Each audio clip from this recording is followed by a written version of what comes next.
Station, this is Houston. Are you ready for the event? Houston, we are ready. Associated Press, this is Mission Control Houston. Please call station for a voice check. Station, this is Marcia Dunn with Associated Press. How do you hear me? Hello, Marcia, loud and clear. Well, Happy New Year to you both. Greetings from the Kennedy Space Center in Florida. Tell me, how did you ring in 2017? Any special foods, and what did you use for the toast? Well, we had a great meal, actually, provided by Thomas, our French astronaut counterpart. He had special food made from kind of regions in France that he is from or parts of his family are from. So we enjoyed that down in the Russian segment, so we made it a truly international celebration for 2017. Well, you're going to have to tell me what French delicacies you dined on. I'm curious. And I'm assuming there was no champagne, so what did you use instead of bubbly? Unfortunately, no bubbly. We just had juice, but we had we had ox tongue, which I'm not a big fan of. But Shane thought it was pretty good. I liked the chicken. It was in a white wine sauce, and then for dessert, it was a gingerbread with lots of vanilla in it. It was very tasty. Well, you guys lucked out having a French astronaut up there with you during New Year's. Could you share any space-themed New Year's resolutions that you might have made?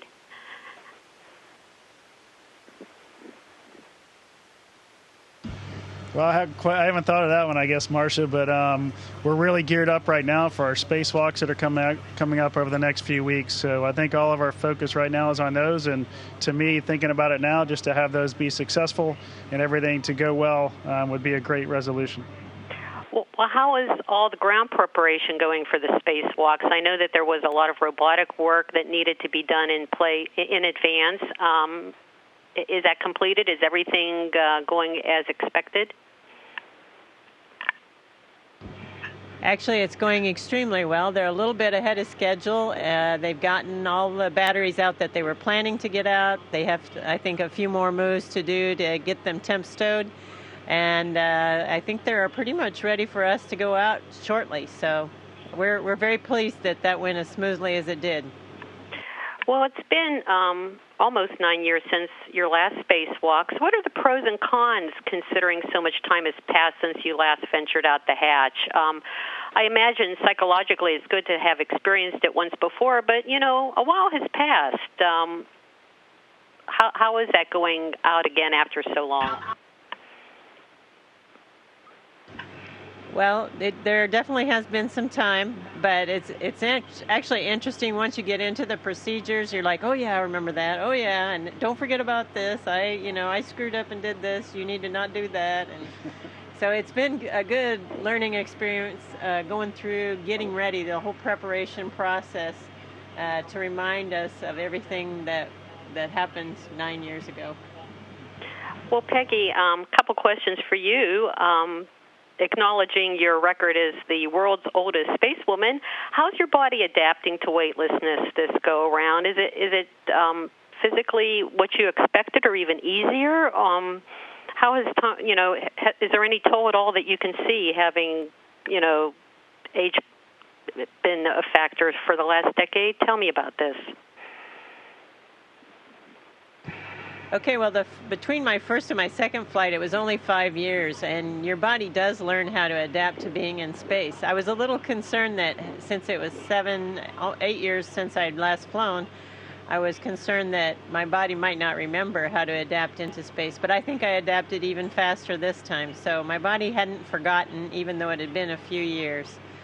I think, if anything, I love being in space. I sleep like a baby. I mean, it is amazing, the great sleep. Nothing hurts when you're laying in bed, so you can sleep the whole night through. It's great.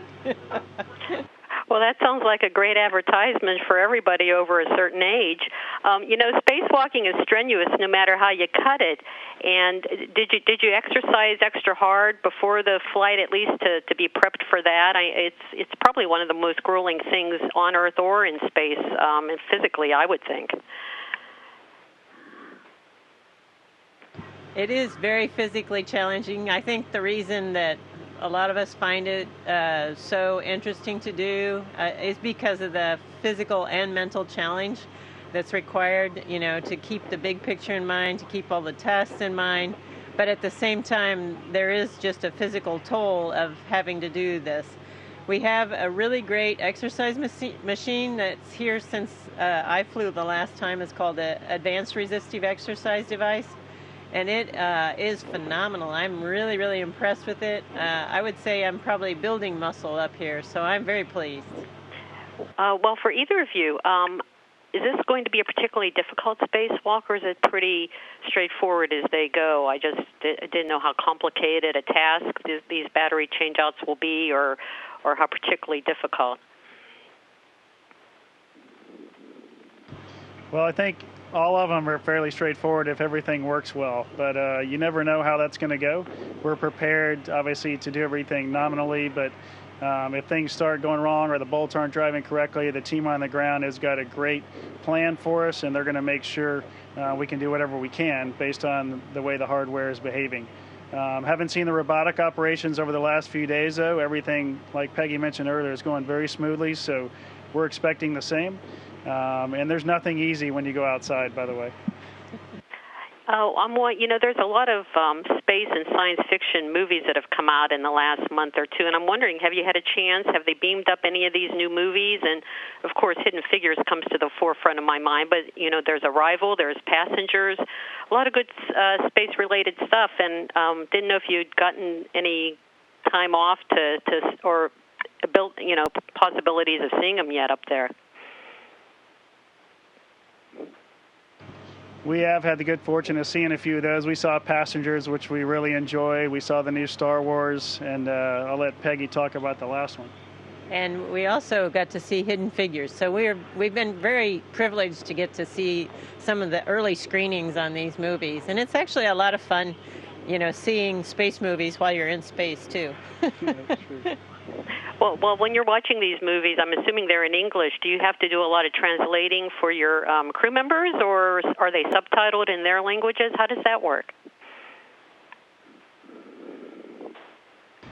So they are in English and no subtitles. So the Russian crew members sometimes join us, sometimes don't. But when they're here, if they have a question, they'll ask us. But in general, they just follow along. Most of them are pretty good action movies, and you can kind of just get the gist of things just by watching it. Well, if you get a chance, get Mission Control to send up Arrival, too, because that was terrific. Tell me, Shane, you're coming home next month. I'm assuming you'll still be able to catch the Super Bowl up on orbit, or how's the timing on all that going to fall out? Yeah, currently we're planning to come home at the end of February, so yeah, we would be up here for Super Bowl, and we're looking forward to that, especially since it's in Houston this year. So we got a lot of events planned for our crew to help out with that, so we're looking forward to it. Well, can you share some of the things that you might be taking part in, and do you have a favorite so far in terms of the teams that might be playing? Well, I'd obviously vote for the Houston Texans. So they'll start their playoff run next week, and we'll see how that goes. I'm not sure what public affairs has planned for us, but I just know we're going to be involved with the Super Bowl committee that's in Houston. And we've done a few videos already for kind of pregame things for the NFL Network. So we're looking forward to seeing how all that plays out. And Peggy, I know you had the cookie decorating contest for Christmas, and I know you enjoy cooking and good food. Anything else you got planned over the next few months to help improve the diet up there? Well, we do have a couple of birthdays coming up in February, so I've got a little plan for some special dinners that we're going to have during that time frame. Well, great. Well, listen, both of you, it's been a pleasure talking to you. I wish you the best of everything in 2017 and safe travels. Thanks, Marcia. Station, this is Houston ACR. That concludes the Associated Press portion of the event. Please stand by for a voice check from CBS Radio News.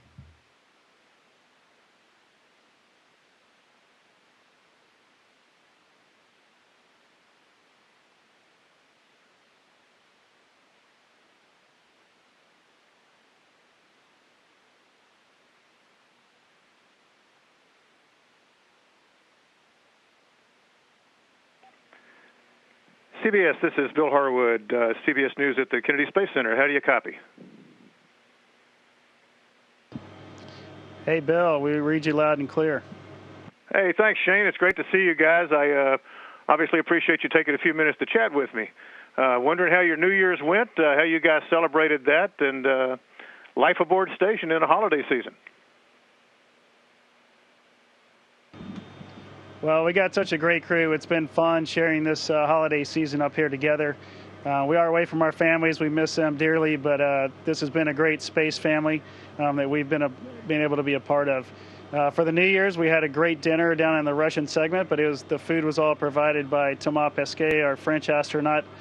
We had really great food and just enjoyed ringing in the new year, sitting around with our friends and talking. Did you guys get to watch any football or see any of the college or pro games?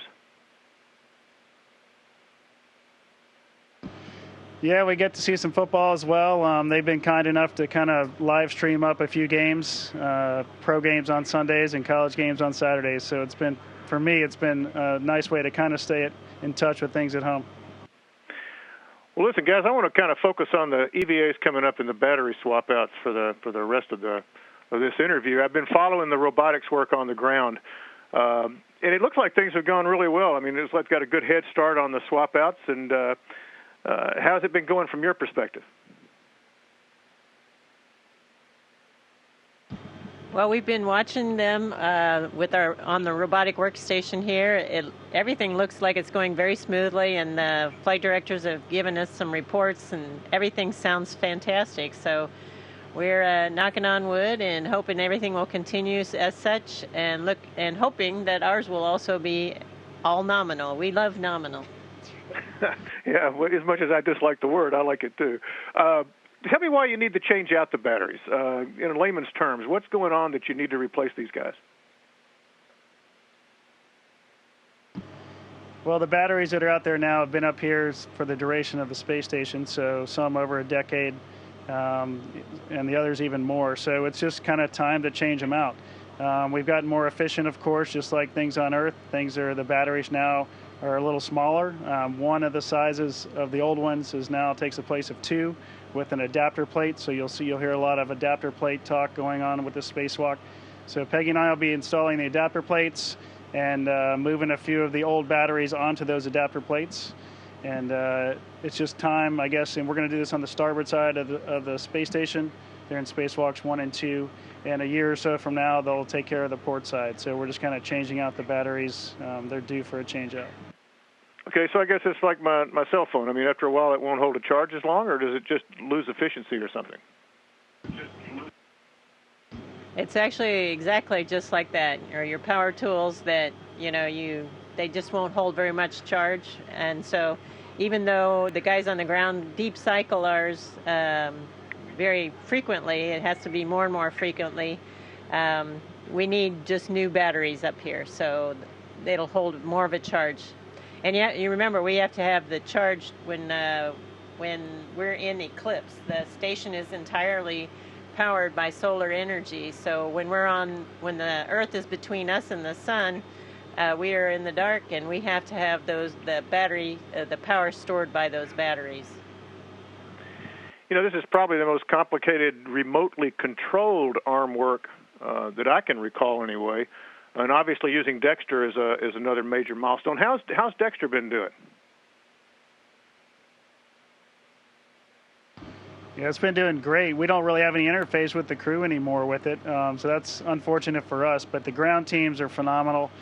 They've been flying it really flawlessly over the last few months, and obviously this past few days, getting ready for our activities have been really fun to watch.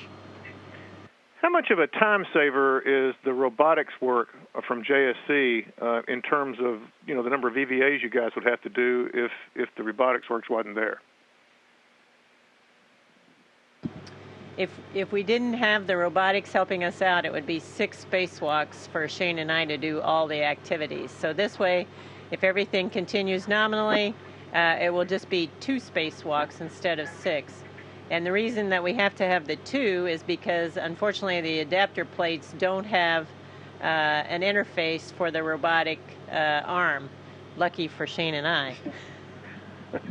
Yeah, that was my next question. What do you guys bring to the table that the arm doesn't? But the adapter plates are obviously critical. What role do those plates serve? I mean, I know you're going to mount 3 of the old batteries on top of those plates that'll remain in place. But do you need them also to interface the new batteries with the electronics assembly? I'm a little fuzzy on the adapter plates. Sure. Well, Shane mentioned, there are 3 battery pairs on each side of the place that we're doing the replacements, and so each battery pair is in series. And so if we take it and replace 1 battery or 2 batteries with 1, we still need an adapter plate to flow that energy so that we maintain the circuit. So the adapter plate is basically just a continuation of the power chain, and it also allows us to stow those extra batteries on top. And so 9 of the old batteries will come home on the pallet. 3 will remain in the IEA, I guess, just in indefinite storage. So 12 out, 6 on, and then you're going to do this 3 more times down the road for the other truss elements? Yeah, so EVA 2, which will be Thomas Pesquet and myself next Friday on the 13th, we'll take care of the other side of the one that Peggy and I are going to do. And then, about a year or so, whenever the next batteries come up on the next HTV vehicle, then the spacewalks will be planned, I'm sure, shortly after that. You guys aren't superstitious, are you, Shane? No, we're looking forward to going out on the 6th and the 13th. No, I know it. I'm kidding. Looking at these EVAs, are these things complicated as EVA? I mean, I've covered a lot of EVAs. They all seem complicated, but this one seems straightforward, but maybe I'm missing something. Well, they're all straightforward if everything works great and everything is going well and the crew members are, feeling great. So hopefully that'll all be the case. But we, the ground team's ready for about anything that can happen, and they're going to support us no matter what. They'll keep us safe. They'll make sure that we get the task done that we can get done. But first of all, keep Peggy and I safe outside, and that's our number one goal. But yeah, they're all complicated. When you go outside, the simplest task is not simple anymore. Even moving the tool from one thing to the other, you mentally have to be in the game for 6 to 7 hours, however long you're out there. And that along with the physical challenge of moving that big mass of the suit around, there's nothing easy about it. Peggy, you're one of NASA's most experienced spacewalkers. How do you look at it? I mean, given all the prep required just to go outside and then watching the astronauts who spend that 6 or 7 hours come back in, it looks, do you ever get a chance to enjoy it out there, or is it just all work and no play? Well, we're pretty focused when we're out there, and I think we should be, but it's always nice to get just a brief respite to actually look around and see how amazingly beautiful it is. Not only do we have an incredibly beautiful Earth, but it is amazing, the structure that we have out there. And when you're out there in it, it just looks so amazingly large.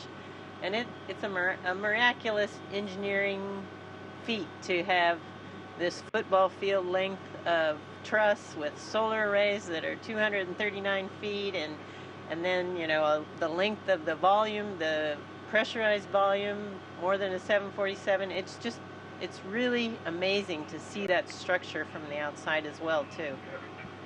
Well, it sounds like fun. Shane, I'll ask my last question to you. You're a veteran, obviously. What do you look forward to? Obviously, the work's number one, but just the experience of walking out that hatch or floating out the hatch. What is it you look forward to? Well, I look forward to just getting this battery replacement done. That's our goal. The mission is, we know what our mission is. We're going to go out there and accomplish the mission. And that's what I look forward to. We will get a chance, like Peggy mentioned, maybe to peek around a little bit. And those will be some great memories, and we'll take a few pictures while we're out there. But that's all kind of secondary. We're going to get the mission done, and then if we have a little time at the end, we'll enjoy the view a little bit. Guys, thanks a lot. Happy 2017. Good luck with the EVAs, and look forward to talking with you down the road. Thanks, Bill. Happy 2017. Station, this is Houston ACR. That concludes the event.